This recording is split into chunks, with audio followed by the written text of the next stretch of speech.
पढ़ा रहे उत्सर्जन। उत्सर्जन किसे कहते हैं, कौन कौन बता सकता है इसमें, हाथ उठाइए। हाँ ठीक है, बहुत बढ़िया बहुत बढ़िया। सुनिए, मतलब वैसा पदार्थ जिसका शरीर में जरूरतें नहीं है तो उसको त्यागा जाएगा ना, उसी त्यागने की क्रिया को क्या चीज कहते हैं, उत्सर्जन। ठीक है, कोई दिक्कत नहीं है, मतलब त्यागा जाता है उसी क्रिया को। Very good. इसका परिभाषा कैसे लिखिएगा, तो उपापचय के समय बने हुए विमुक्त ठोस द्रव गैसीय अपशिष्टों को जीवधारी के शरीर से बाहर निकालने या त्यागने की क्रिया को उत्सर्जन कहते हैं। वही बातों को थोड़ा सा अच्छा से ना कर दिया गया है बस। अब उत्सर्जी पदार्थ कौन कौन सा है इसको थोड़ा सा देख लेते हैं, ध्यान से देखिए। आप पेन रोकिए, लिखने से होता तो उससे बढ़िया ले जाइए किताब लिख दीजिए ना जी। विभिन्न जंतुओं में उत्सर्जी पदार्थ, जैसे कि जलीय जीव, जलीय जीव में क्या चीज हो जाएगा, मछली हो जाएगी और अमीबा हो जाएगा इस टाइप का।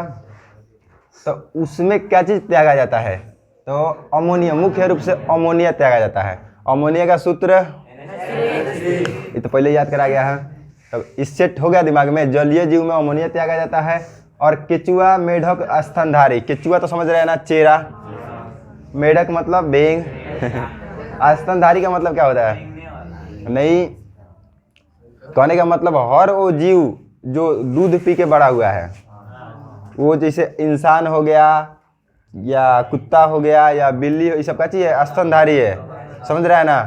तो इस सब में क्या होता है, मुख्य रूप से क्या त्यागा जाता है मुख्य रूप से, तो यहाँ पे समझते हैं केचुआ, मेढक, स्तनधारी में मुख्य रूप से यूरिया को त्यागा जाता है। यूरिया का सूत्र CONH2CO। ठीक है, ये भी पहले पढ़ा दिए हैं, याद कीजिए कभी जी। सरीसृप, कीट, अपक्षी। सरीसृप मतलब जो रेंग के चलता है, हाँ सांप टाइप। कीट मतलब कीड़ा, समझिए है, छोटा छोटा। अपक्षी, इसमें यूरिक अम्ल त्यागा जाता है। क्या चीज त्यागता है लोग, यूरिक अम्ल। Very good. तो हम लोग पढ़ेंगे मनुष्य के बारे में। मनुष्य के बारे में, मनुष्य में उत्सर्जी अंग, ये भाई हर चीज जैसे सुनते हैं कान से ना, बोलते हैं मुंह से, हर चीज का एक अंग है ना। तो देखते हैं इसमें उत्सर्जी अंग कौन कौन सा है। एक है मुख्य रूप से जो हेड है ना, हेड मुख्य उत्सर्जी अंग है ब्रिक। क्या है, ब्रिक। उसको हिंदी में ब्रिक बोलते हैं, उर्दू में उसको बोलते हैं गुर्दा, और इंग्लिश में बोलते हैं किडनी।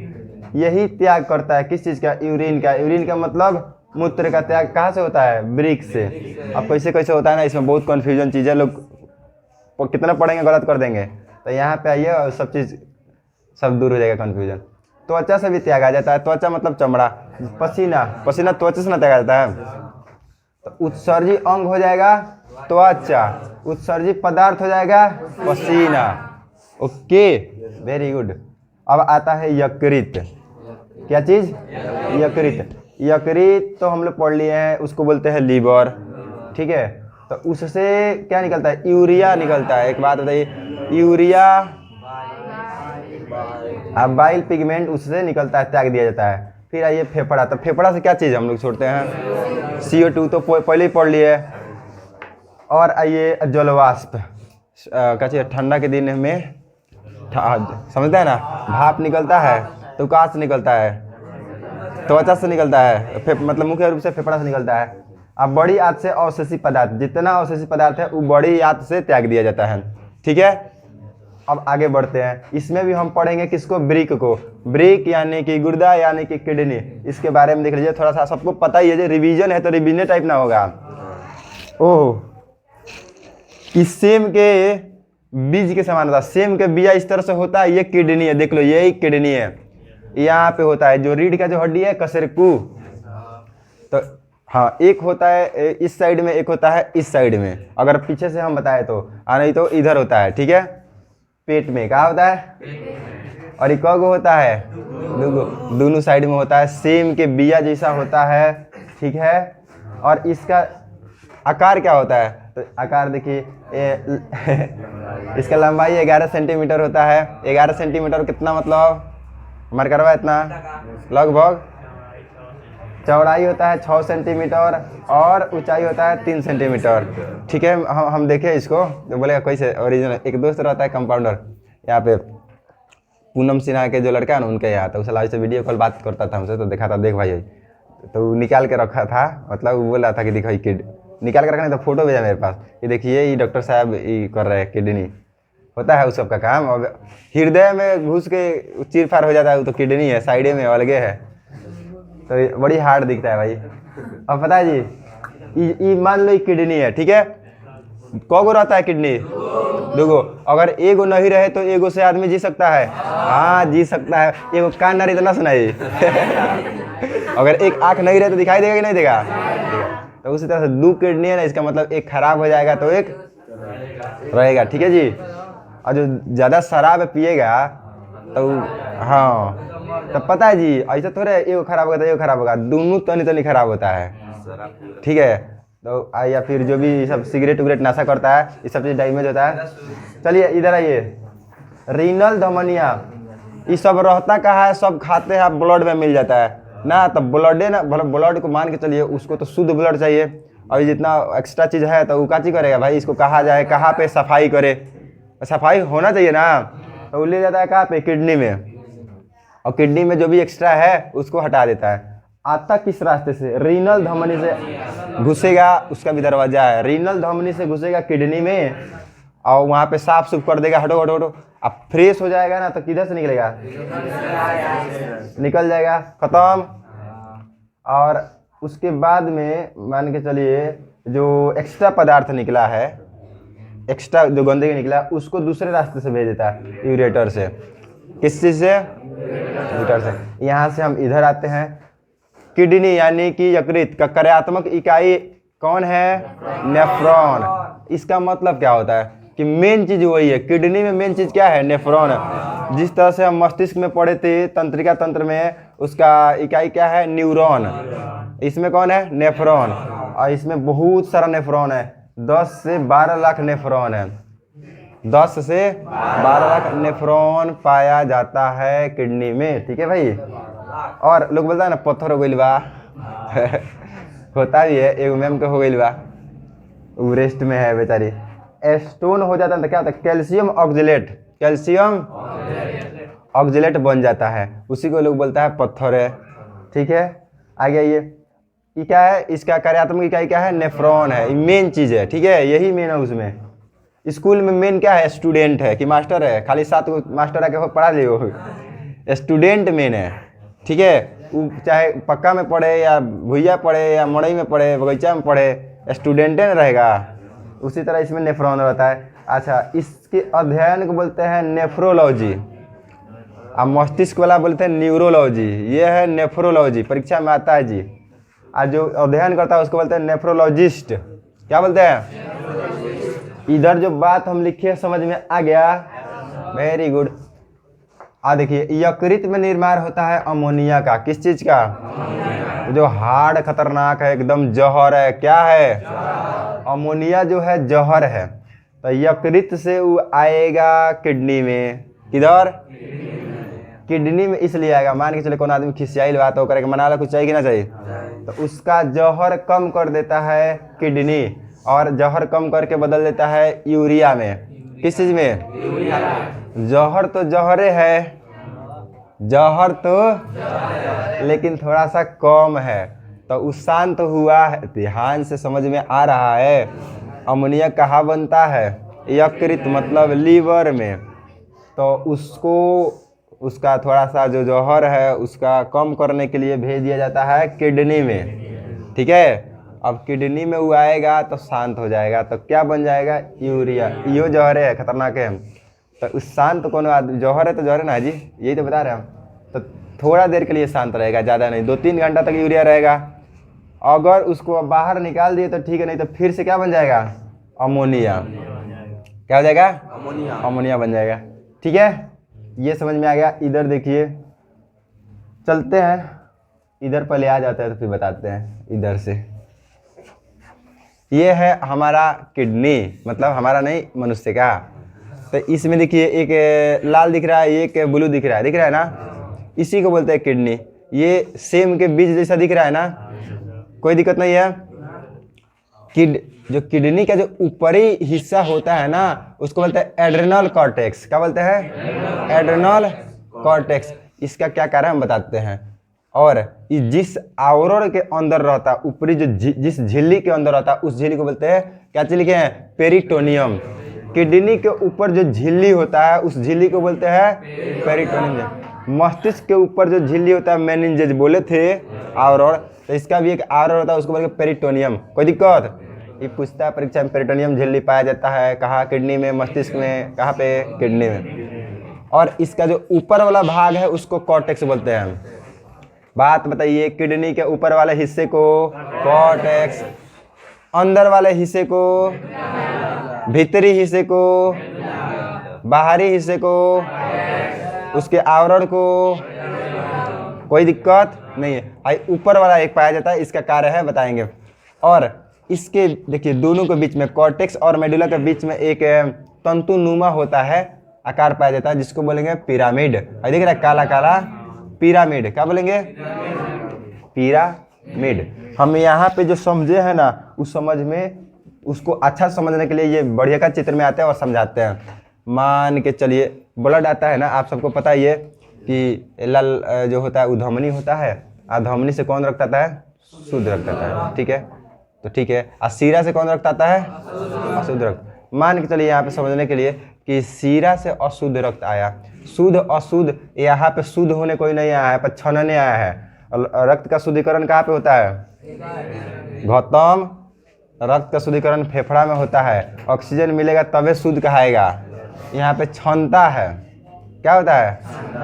लोग कह देता है सर तो क्षमता तबे ना शुद्ध होता है, गलत बात है। सिस्टम को समझिए, ऑक्सीजन मिलेगा शुद्ध, यहाँ जो ना होता तो ऑक्सीजन वाला नहीं होता, समझ रहा है ना।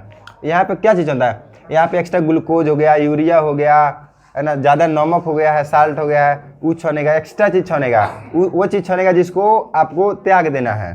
तो यहाँ पे छनने का काम होता है, ठीक है। तो मान के चलिए इधर से आया, इधर गया, अब जाने के बाद में ये तो नेफ्रॉन है, सब नेफ्रॉने का बना हुआ है, तो इधर से घुसेगा किधर? नेफ्रॉन में। नेफ्रॉन में पूरा उसको छान छून करके फिर से इधर से निकाल दिया जाएगा, कोई दिक्कत? अच्छा जो होगा ना, अच्छा रक्त, उसको फिर लालका में भेज दिया जाएगा, इस शरीर में चल जाएगा, ठीक है, कोई दिक्कत नहीं है। और जो एक्स्ट्रा पदार्थ है जिसको त्याग दिया गया है, देख लिया है, इसको बोलते हैं यूरेटर। क्या बोलते हैं? यूरेटर से निकाल दिया जाएगा। यूरेटर जाएगा कहाँ पे? है ना, यूरिनरी ब्लैडर के पास में, यहाँ से चल जाता है मूत्राशय में, उसके बाद त्याग दिया जाता है। कुछ समझ में आया? एक बार और इसको समझा देते हैं, ठीक है। मान के चलिए ब्लड आएगा, इधर से ब्लड होते हुए दोनों किडनी में जाएगा, कोई दिक्कत नहीं। तो किडनी किसके? नेफ्रॉन में जाएगा। कहाँ पे जाएगा हम इसमें बताएंगे, ठीक है। अब यहाँ पे गया और नेफ्रॉन में पूरा एकदम शुद्ध हो गया। शुद्ध होने का मतलब छन गया, ठीक है, अलग अलग उसको छाट दिए। छाटने के बाद जो एक्स्ट्रा है, जो कचरा है, उसको इस रास्ते को बोलते हैं यूरेटर। यूरेटर से यहाँ पे भेज दिया जाता है, कहाँ भेज दिया जाता है? यूरिनरी ब्लैडर में। कहाँ भेज दिया जाता है? ब्लैडर में। वहाँ से चल जाता है मूत्राशय में, उसके बाद त्याग दिया जाता है। समझ में आ गया? जो छना गया है, बढ़िया है, ब्लड का फिर से जरूरत है शरीर में, वो इस लालका रास्ते से चल जाता है पूरे शरीर में, ठीक है। रीनल धमनिया और रीनल सिराए बोलते हैं इसको, कोई दिक्कत नहीं है। अब हम बोले कि इधर गया तो नेफ्रॉन में छना। नेफ्रॉन का चित्र यही है, इसका कार्यात्मक, क्रियात्मक, संरचनात्मक, इस सब के सब का चाहिए नेफ्रॉन है। नेफ्रॉन का चित्र देख लिया। अब थोड़ा सा इसके बारे में समझते हैं। इधर से ब्लड आया, ठीक है, कचरा लेके, ओहो, कचरा लेके इधर से आया। एक बार अपवाही, अप मतलब आना, इधर से आया, ठीक है। यहाँ पे तो यहाँ पे है ना ग्लोमेरुलस है। क्या है? नाम याद रखिए, क्या हुआ? सबसे पहले आएगा तो कहाँ पे? ग्लोमेरुलस में, ग्लोमेरुलस में। और ये छान इस सबको भेज देगा इधर, चलो छाटेगा। कहने का मतलब है ना, इसको कैसे करना है?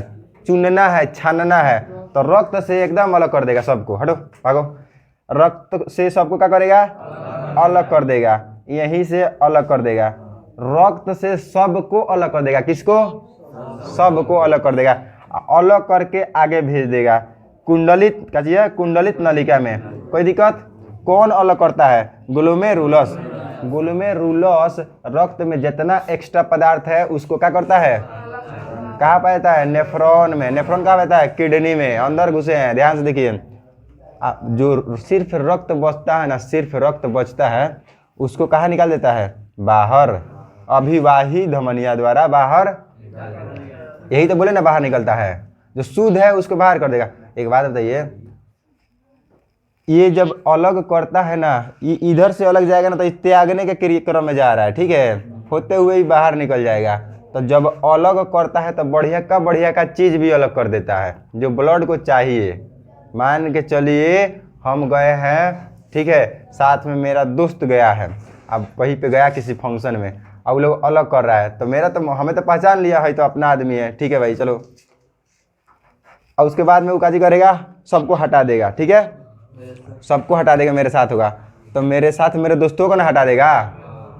तब ब्लड हम इधर है, हम यहाँ पे गए, मान के चलिए VIP बन गए, नहीं हमको अलग कर दिया, आज जितना मेरे साथ है उस सबको काजी भगा दिया, चलो भागो, तुम लोग निकलो, बाहर निकलो।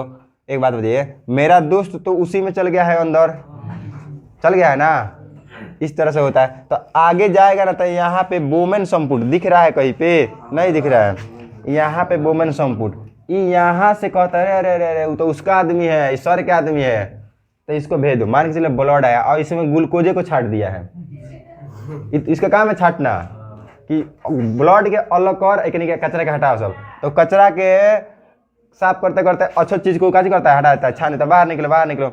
और ब्लड यहाँ पे तकेगा, वो बुलाइए ना उसको, वो चल गया, ग्लूकोज मेरा बाहर निकल रहा है, निकलिए नहीं तो दिक्कत हो जाएगा। तो फिर आगे अगला कौन है, इसके आगे बोमेन संपुट। तो बोमेन संपुट जो ग्लूकोज है, जो तरल पदार्थ है, जो शरीर के लिए फायदेमंद है, जिसका रहना जरूरी है, उसको बोमेन संपुट फिर से छानता है, कहता ना ना ना ना ना तू गलती से आगे बढ़ा, जा जा जा, गलती हो गया, वो पागल आदमी है, उसको ऐसे ही पिया खिया दिया है, ऐसे ही सबको अलग कर रहा है। तब अब उसके बाद कौन बच गया, सिर्फ कचरवा बच गया। आई लो समझ में, आई तो ठीक बा, ना आई तो खैबल हो। यहाँ से होते हुए देखो इधर कितना टेढ़े मेरे रास्ते से होते हुए, इसको बोलते हैं हैनल चाप। क्या बोलते हैं, ये मुड़ता है ना, चाप देखा है ना, वृत्त में पढ़ा जाता है चाप, उसी आकार का ना है, तो इसको बोलेंगे हैनल चाप। इससे होते हुए देखो इधर जा रहा है जाते जाते संग्राहक नलिका हो गया, ये संग्राहक नलिका से होते हुए ये मूत्र वाहिनी में चल गया, ये बाहर चल गया, एक्स्ट्रा पदार्थ, ठीक है। अब इसको बोलेंगे नेफ्रॉन। नेफ्रॉन का कोई पूछेगा नेफ्रॉन का कार्य बताइए, तो ये किधर से आता है, इधर से होते हुए, सबसे पहले जब नेफ्रॉन में थोड़ा सा बढ़ा चढ़ा के लिखो, हेलो तो अपवाही अंग अपवाही धमनिका से आते हुए यहाँ पे ग्लोमेरुलस में छानता है, उस ग्लोमेरुलस में सबको छान देता है वो ना, जो ब्लड के लिए आवश्यक पदार्थ है उसको भी छान देता है। तो आगे चल के बोमेन संपुट है जो फिर से छानता है, जो ब्लड के लिए आवश्यक है उसको फिर से ब्लड में भेज देता है। अब बाकी जो भी एक्स्ट्रा पदार्थ है जैसे कि यूरिया और भी पदार्थ, उसको इधर से भेजते हुए कहाँ से, हेनेल चाप से होते हुए, संग्राहक नलिका से होते हुए बाहर भेज देता है, ठीक है। आया समझ में, ये इसका कार्य है, ये है नेफ्रॉन। अब जैसे कि यहाँ पे मूत्र बन गया है, अब उसको क्या बोलते हैं, उस ऊपर डे कितना बनता है, लगभग 1.5 लीटर, कितना लीटर, 1.5 लीटर, और उसमें सुनो 95% जल पाया जाता है, 2% लवण पाया जाता है, लवण, क्षार, अम्ल इस पे आते हैं। और यूरिया कितना पाता है, यूरिया मात्र 2% है बाबू, तो हल्का ना बोले जौहर है, 2% है, क्या है, जौहर है, जौहर है कि नहीं। अन्य कितना होता है, 1%। रंग कितना रहता है, हल्का पीला, क्यों, यूरोक्रोम के वजह से, यूरोक्रोम के वजह से हल्का पीला होता है। एक बीमारी है गठिया, मान के चलिए त्यागने वाला पदार्थ है, और मतलब शरीर में है ना, हर जगह बन रहा है, हर एक पार्ट में बन रहा है, तो वो अगर अच्छा से छनाई उसका नहीं होगा, अच्छा से जइबे नहीं करेगा किडनी के पास, तो क्यों छान दिए, वो आगे अगर यहीं पर रह जाएगा, जोड़े पर रह जाएगा, तो वहाँ पे क्या उत्पन्न हो जाएगा, दर्द उत्पन्न हो जाएगा। किसके वजह से, तो यूरिक एसिड बढ़ जाता है ना, तो गठिया रोग होता है। यूरिक एसिड कब बढ़ता है, तो जब वो किडनी के पास जइबे नहीं करेगा, तो जम जाएगा, वहीं पे जम जाएगा तो दर्द होगा, या फिर जाएगा किडनी साफे नहीं करेगा, हटो टाइम नहीं है मेरे पास, तो टाइम नहीं रहेगा तो इधर उधर ना घूमेगा, तो इधर उधर घूमेगा तो किसी मोड़े पे घूमेगा, जोड़ पे घूमेगा, और वहाँ पे जम जाएगा, यूरिक एसिड बढ़ जाएगा, यूरिक एसिड, तो क्या हो जाएगा, गठिया रोग हो जाएगा। हम पूछेंगे अभी आपसे, ये समझ में आ गया है, अब कुछ बचा नहीं है, ठीक है जी। अब इसको थोड़ा फास्ट फॉरवर्ड करके एक बार समझा देते हैं, सबको समझ में आ जाएगा फास्ट। ठीक है, चलिए पढ़ रहे हैं हम लोग। उत्सर्जन, उत्सर्जन का मतलब होता है वह मतलब जितने भी अपशिष्ट पदार्थ है उसको शरीर से त्याग देना। ठीक है, कोई दिक्कत नहीं है। विभिन्न जंतुओं में उत्सर्जित पदार्थ है कौन कौन? जलीय जीव में है अमोनिया, केचुआ, मेढक, स्तनधारी में होता है यूरिया, क्या है? त्याग दिया जाता है। ये सरीसृप, कीट, पक्षी में यूरिक अम्ल त्याग दिया जाता है। ठीक है जी, इधर आइए। मनुष्य में उत्सर्जित अंग कौन कौन सा है? तो ब्रिक है जिसको गुर्दा बोलते हैं, किडनी बोलते हैं, उससे त्याग दिया जाता है क्या चीज़? यूरिया। यूरिन मतलब मूत्र। ठीक है, उसमें क्या रहता है? मुख्य रूप से यूरिया रहता है। त्वचा से पसीना, यकृत, लिवर से यूरिया और बाइल पिगमेंट त्याग दिया जाता है। फेफड़ा से CO2 जलवाष्प त्यागा जाता है। ठीक है, त्यागा मतलब उत्सर्जित किया जाता है। बड़ी आंत से अवशेषी पदार्थ उत्सर्जित किया जाता है। कोई दिक्कत नहीं है। ब्रिक या गुर्दा, किडनी के बारे में बता दे। ये सेम के बीज के आकार का होता है, दुगो होता है। यहाँ पे दोनों जो रीढ़ है ना, उसके एक साइड में होता है, एक बाएं साइड में होता है, एक दाहिने साइड में होता है। उसका लंबाई होता है 11 सेंटीमीटर का, चौड़ाई होता है 6 सेंटीमीटर का, ऊंचाई होता है 3 सेंटीमीटर का। और रीनल धमनियों से आता है, रीनल सिराए से जाता है। और क्या चीज? ब्लड एक जो आएगा ना तो कुछ कचरा लेके आएगा। ठीक है, कचरा को साफ करके रीनल धमनी से भेज दिया जाता है ना जी। यहाँ पे धमनी सिरा में थोड़ा सा दिक्कत है। ठीक है, इसको फिर से देखना पड़ेगा। मतलब एक से आता है, एक से जाता है, लेकिन जितना कचरा है सब एक्स्ट्रा है उसको किधर से भेजता है? यूरेटर से भेजता है। यही धमनी है। यहाँ पे फिर से समझते हैं। इधर प्रॉब्लम क्या है ना कि वो रीनल धमनी से आता है कि रीनल सिरा से आता है इसमें। ठीक है, इसको 1 मिनट में फिर से देखेंगे, उसके बाद बताएंगे। मान के चलिए किसी से भी आया, दोनों में से किसी से आया, एक से आएगा तो एक से जाएगा है। अगर इधर से आया, ठीक है, इधर से आया, हृदय में है ना, हृदय में जो जाता है उसको धमनी बोलते हैं, नहीं सिरा बोलते हैं। हृदय से जो बाहर निकलता है उसको धमनी बोलते हैं। ये हृदय नहीं है, इसका कॉन्सेप्ट अलग है। ठीक है जी, तो एक से अगर आएगा यहाँ पे तो यहाँ पे शुद्ध हो जाएगा, कचरवा यूरेटर से बाहर इधर चल जाएगा। नहीं, जो अच्छा वाला है दूसरे रास्ते से जाएगा। एक आने का रास्ता है, एक जाने का रास्ता है। अब इसमें होता है नेफ्रॉन। तो नेफ्रॉन में देखिए, नेफ्रॉन में सबसे पहले क्या हुआ? अपवाही धमनिका से आया अंदर और यहाँ पे ग्लोमेरुलस से छानेगा, छाटेगा, तो ब्लड को अलग और बाकी सबको अलग छाटेगा। सबको छाट देगा, इसका मतलब जो ब्लड के लिए आवश्यक पदार्थ है उसको भी अलग कर देगा बाहर निकलने के लिए। तो फिर यहाँ पे वुमेन संपुट उसको बोलेगा, अरे ध्यान से देख, ध्यान से, है ना, इसमें अच्छा पदार्थ भी आ गया, तो इसको फिर से वापस ब्लड में भेज देगा। ये होते हुए हेनल चाप से, लौका था कि खाली सुना था? हेनल चाप से होते हुए संग्राहक नलिका, संग्राहक नलिका से मूत्रवाहिनी से होकर बाहर निकल जाता है। समझ में आ गया? यहाँ आप देखिए, और इसका वजन कितना होता है? तो 140 ग्राम होता है। कार्य क्या है? छानना। ठीक है, शुद्ध करना नहीं, छानना। और ये मूत्र कितना होता है पर डे? 1.5 लीटर होता है। जल 95% होता है। लवण 2%। अच्छा, लवण से याद है ना कि आपके शरीर का pH कौन मेंटेन करता है? pH कौन? यकृत, सॉरी ये किडनी। कौन? किडनी। कहने का मतलब शरीर में अम्ल ज़्यादा बढ़ जाए या क्षार ज़्यादा बढ़ जाए तो ये नहीं बढ़ने देता है। देखिए, अम्ल ज़्यादा बढ़ने मैंने ये छाड़ दी, अम्ल बाहर निकलो, ज़्यादा हो गया है, क्षार है, क्षार निकलो, अम्ल क्षार बराबर हो गया तो क्या बन जाएगा? लवण। तो लवण रहेगा तो ठीक है। लवण कितना नमकीन होता है? पसीना नमकीन होता है। जितना चीज़ है ना सब नमकीन होता है। क्या है? कि सब लवड़िया होता है। इधर आइए, हल्का पीला होता है कि यूरोक्रम की वजह से, गठिया होता है यूरिक एसिड बढ़ जाने की वजह से। ठीक है जी, पहले अमोनिया बनता है, फिर यूरिया बनता है और फिर अमोनिया बनता है। मान के चलिए कोई लड़का पेशाब कर दिया, ठीक है, तो कुछ उस टाइम तो ज़्यादा नहीं दिखेगा मतलब नहीं बदबू देगा, कुछ समय बाद हार्ड बदबू देगा। पता है क्यों? कि पहले यूरिया था, उसके बाद क्या हो गया? अमोनिया। नहीं, तो अमोनिया ज़्यादा खतरनाक ना है जी। समझ में आया तो ठीक है, नहीं समझ आया तो फिर से पढ़ा जाएगा। ओके।